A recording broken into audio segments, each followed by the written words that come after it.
जय हिंद दोस्तों, मैं आप सभी के बीच लेकर आ गया हूँ बीपीएससी जो आपका 3.0 का एग्जाम होने वाला है। उसके लिए मैं स्पार्क वन लाइनर सीरीज लेकर आ गया हूँ। ठीक है। और ये जो दोस्तों आपको ये वन लाइनर समान अध्ययन है सार संग्रह का, बहुत ही मस्त क्वेश्चन है।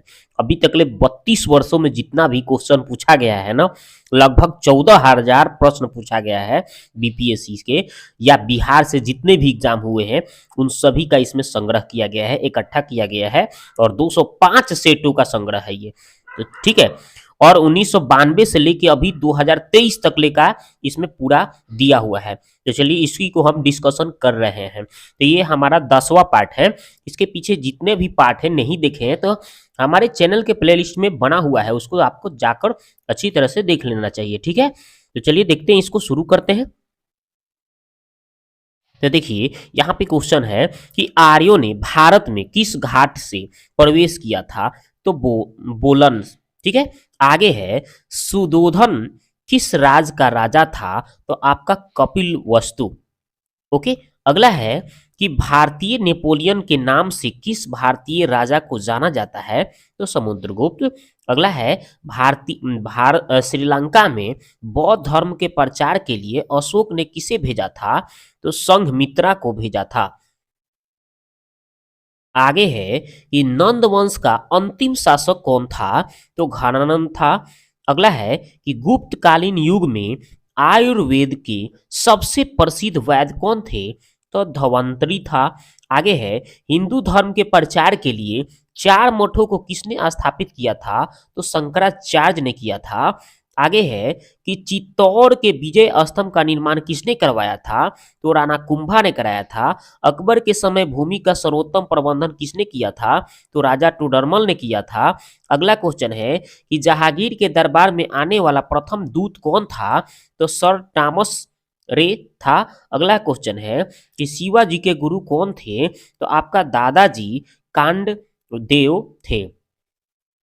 अगला क्वेश्चन है कि इस युद्ध के बाद अंग्रेजों को दीवानी सत्ता प्राप्त हो गई थी। तो बक्सर। अगला है कि प्रथम स्वतंत्रता संग्राम में बिहार का नेतृत्व करने वाला नेता कौन था। तो कुंवर सिंह था। ठीक है। अगला क्वेश्चन है कि बनारस हिंदू विश्वविद्यालय के संस्थापक कौन था। तो मदन मोहन मालवीय था। अगला क्वेश्चन है स्वतंत्र भारत के प्रथम गवर्नर जनरल कौन थे। तो इसका आंसर हो जाएगा लॉर्ड माउंटबेटन था। अगला क्वेश्चन है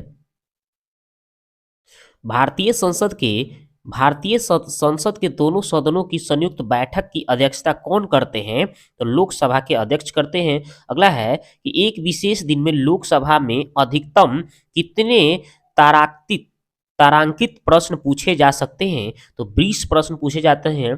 जब भारत के राष्ट्रपति एवं उपराष्ट्रपति के दोनों कार्यालय शून्य है तो उनके कार्यों में कौन संपन्न करते हैं, कार्यों को कौन संपन्न करते हैं। तो भारत के मुख्य न्यायाधीश करते हैं। आगे है कि अधिकतम विदेशी विनिमय का उपार्जन किसके निर्यात द्वारा होता है। तो रत्न एवं जवाहरात से। अगला क्वेश्चन है मिश्रित अर्थनीति पद का अर्थ क्या है। निजी एवं सार्वजनिक क्षेत्र की मिश्रित भूमिका है। अगला है व्यापार का संतुलन पद का क्या तात्पर्य है। आयातों एवं निर्यातों में अंतर। अगला है कि जब भुगतानों का संतुलन स्थिति एक लंबी अवधि तक गंभीर होती है तब भारत को बलपूर्वक क्या करना पड़ता है। आयातों पर रोक लगाना पड़ता है।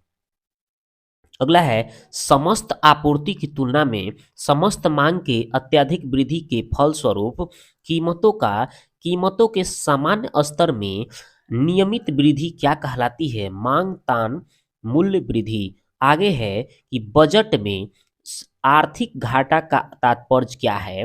राजस्व घाटा एवं सरकार में के शुद्ध ऋण। अगला है फुटबॉल में भूमि से गोल पोस्ट के बार की ऊंचाई कितनी होती है। तो 8 फीट होती है। चाइना मैन किस खेल से संबंधित है। तो क्रिकेट से संबंधित है। आगे देखिए 30 अप्रैल 1930 को गांधी जी ने किस स्थान पर नमक कानून को भंग किया था? तो दांडी। अगला है, किस नदी को बिहार का शोक नदी कहा जाता है? कोसी नदी। बिहार के किस जिले में अफीम की खेती की जाती है? तो मुंगेर। दामोदर घाटी परियोजना के अंतर्गत कितने बांध बनाए गए हैं? तो 8 बनाए गए हैं। झारिया किस खनिज का उत्पादन के लिए भारत में प्रसिद्ध है? तो कोयला। दक्षिण दक्षिण के पठारी प्रदेश में कौन सी नदी दो भागों में विभाजित करती है? तो नर्मदा। कौन सी रेखा भारत के लगभग बीचों बीच गुजरती है? कर्क रेखा गुजरती है। दुनिया में सबसे अधिक वर्षा भारत के किस राज्य में होता है? तो मासिन राम मेघालय। भारत में सबसे अधिक ठंडा किस स्थान पर पड़ती है? तो लेह में पड़ती है। गुजरात की कौन सी डेयरी संसार में विख्यात है? तो अमूल। शिव शिव समुद्रम का जल प्रताप किस नदी पर स्थित है? तो कावेरी नदी। भारत का धान उत्पादन में कौन सा स्थान है? तो दूसरा स्थान है। आगे है कि भारत में कुल राष्ट्रीय सड़क मार्गों की संख्या कितना है? तो 77 है। भारत का विदेशी व्यापारी समुद्री मार्ग से कितने प्रतिशत होता है? तो 90% होता है। संसद के दोनों दोनों सदनों तथा विधान सभाओं के सदस्यों के मतदान द्वारा किसका चुनाव किया जाता है? तो राष्ट्रपति का। आयोजन पंच का अध्यक्ष कौन होता है? प्रधानमंत्री होता है। भारतीय संविधान के अंतर्गत तीनों सेनाओं का अध्यक्ष कौन होता है? तो राष्ट्रपति होते हैं। और राष्ट्रपति अभी कौन है? तो द्रौपदी मुर्मू है। आगे है द्रौपदी मुर्मू। राज्यपाल के कार्यालय में राष्ट्रीय जनता दल की सरकार बर्खास्त होकर पुनः सत्तारूढ़ हुई, तो ये है सुंदर सिंह भंडारी। अगला है, भारतीय राष्ट्रपति को किस परिस्थिति में पद से त्याग पत्र देना पड़ता है? तो महाभियोग लगाने पर। लोकसभा के निर्णायक निर्णायक मत कौन देता है? तो अध्यक्ष देते हैं। भारत में औद्योगिक विकास की शुरुआत कब से हुई? तो 1948 ईस्वी से। किसी विकासशील देश में आर्थिक विकास किससे संबंधित है? तो इसका आंसर हो जाएगा दोस्तों मात्रात्मक एवं गुणात्मक बदलावों दोनों से। आगे है, भारतीय अर्थतंत्र में वैश्वीकरण एवं निजीकरण की शुरुआत कब से है? तो 1992 ईस्वी से है। भारत में योजना बनाने के लिए नीति किनके द्वारा अपनाई गई थी? तो जवाहरलाल नेहरू द्वारा। आगे है कि भारत का राष्ट्रीय आय में अधिकतम योगदान किसका है? तो सेवायकीय क्षेत्र का। लॉ बग किसका नाम है? तो कंप्यूटर वायरस का नाम है। आगे है, फिजी का राजधानी कहाँ है? तो आपका सुवा में है। 2K का अर्थ कितना होता है? 2000। ठीक है। आगे है, विश्वनाथन आनंद का नाम किससे जुड़ा है? तो शतरंज से जुड़ा हुआ है। एसआई प्रणाली में कार्य की इकाई क्या होती है? तो कार्य का ऐसे मात्रक जूल होता है आपका। ये आपका नाभिक में प्रोटॉनों की संख्या पूछा जा रहा है दोस्तों। तो प्रोटॉन की संख्या कितना है भाई? तो 92 है दोस्तों।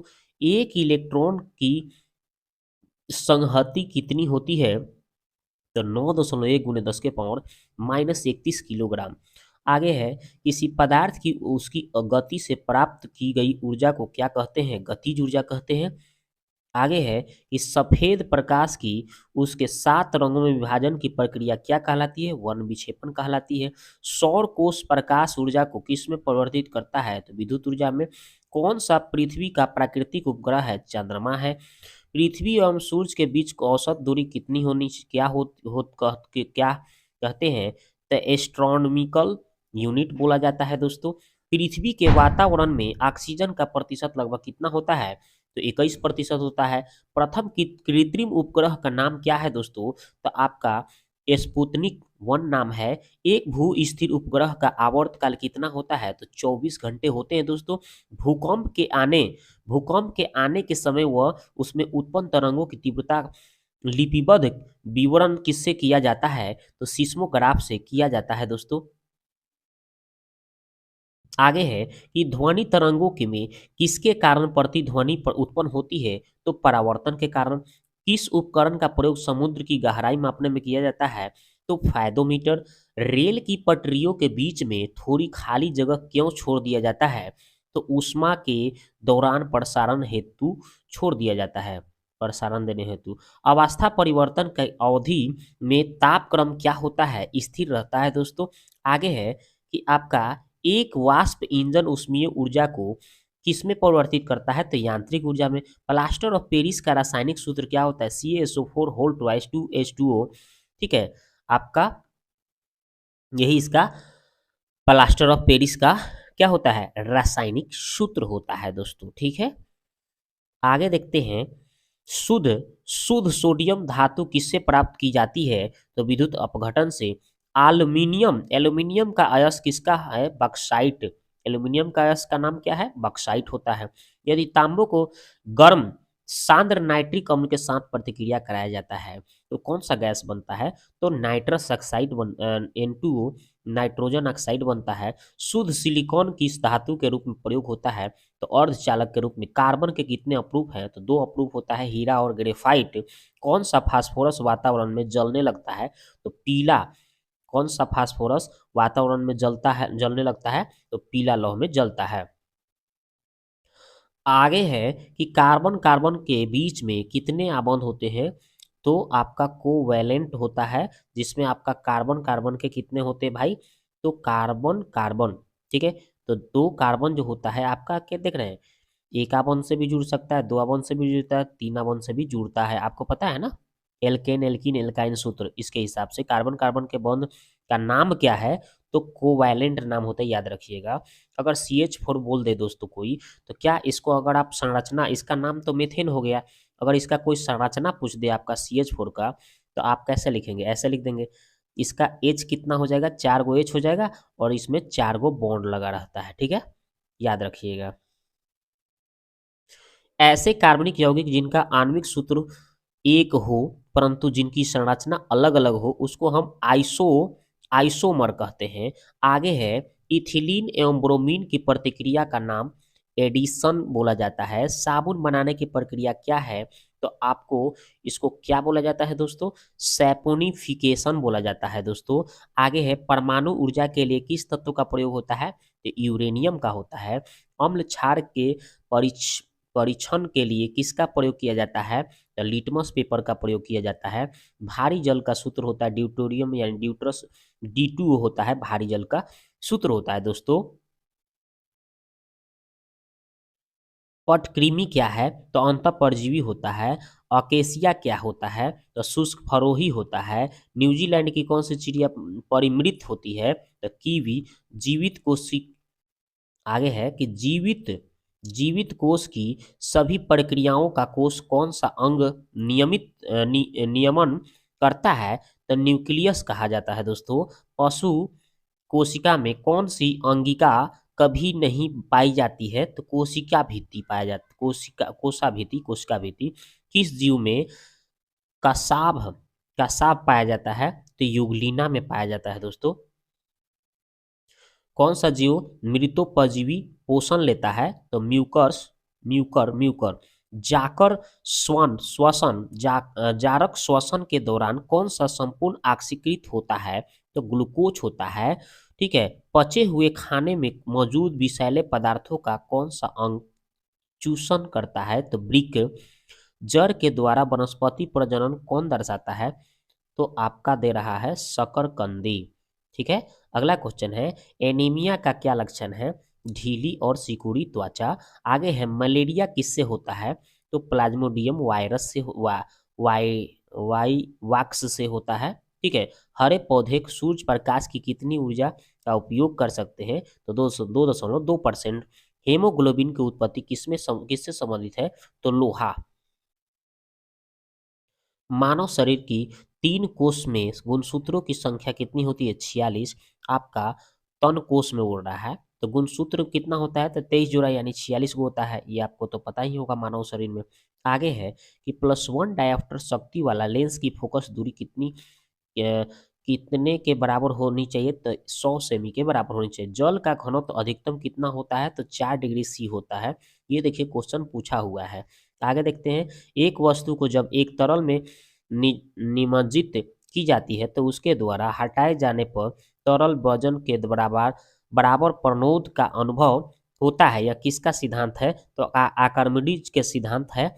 आगे है स्वचालित वाहनों में द्रव चालित ब्रेक किस सिद्धांत का पर कार्य करता है? तो पास्कल के सिद्धांत पर काम करता है।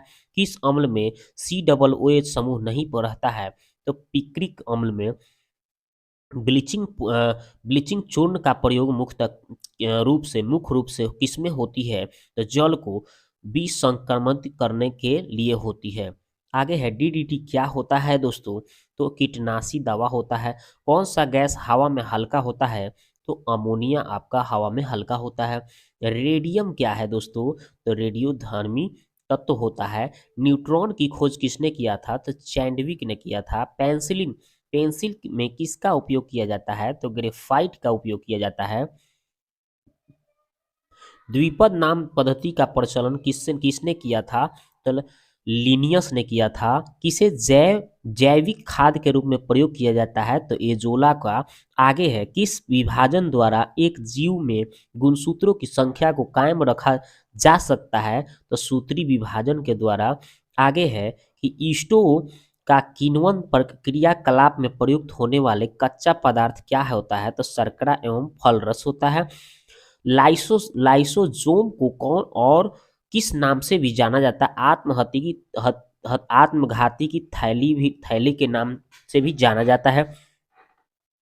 ठीक है। एक पादप कोशिका को एक जंतु कोशिका के से कब विभेदन किया जाता है? तो कोशिका भित्ति की उपस्थिति द्वारा। आगे है कृत्रिम रेशम किससे तैयार किया जाता है? तो लकड़ी एवं के गुद्दे से। रेशम कीट पालन से संबंधित पौधा कौन है? तो मौलबड़ी है। बिंबिसार कहाँ का शासक था? तो कहाँ शासन किया था? मगध। भारतवर्ष के किस राज्य में नालंदा विश्वविद्यालय के ध्वंसावशेष पाए जाते हैं? तो बिहार राज्य में। आगे है कि मौर्य राजवंश की राजधानी कहाँ थी? तो पटना थी। कुतुब मीनार के नींव किसने डाली थी? तो कुतुबुद्दीन ऐबक ने डाली थी। बुद्ध चरित्र का ग्रंथकार कौन है? तो अश्वघोष है। आगे है संविधान सभा के सभापति कौन थे? तो डॉक्टर राजेंद्र प्रसाद हैं। आगे है कि भारतीय राष्ट्रीय कांग्रेस की स्थापना किस वर्ष हुई थी? तो 1885 ईस्वी में हुई थी। किसके समय में ह्वेन-त्सांग नालंदा के भारतीय विश्वविद्यालय आया था? तो हर्षवर्धन के समय में। तो दोस्तों हम यहाँ तक ले आपका कंप्लीट किए। अब नेक्स्ट वीडियो में अगले अगले जो यहाँ पे दिया गया है आपका क्वेश्चन, उसका मैं डिस्कशन लेकर आऊँगा। दोस्तों ये वीडियो आपको कैसा लगा एक प्यारा सा कमेंट करें, ताकि मैं इसके बाद वाले भी पार्ट जल्दी से अपलोड करूँ। ठीक है, मेरे साथ बने रहिए, डेली बाय डेली इस तरह से आपको वीडियो मिलता रहेगा। तो वीडियो को देखने के लिए आपको बहुत बहुत धन्यवाद। मिलते हैं नेक्स्ट वीडियो में। ठीक है।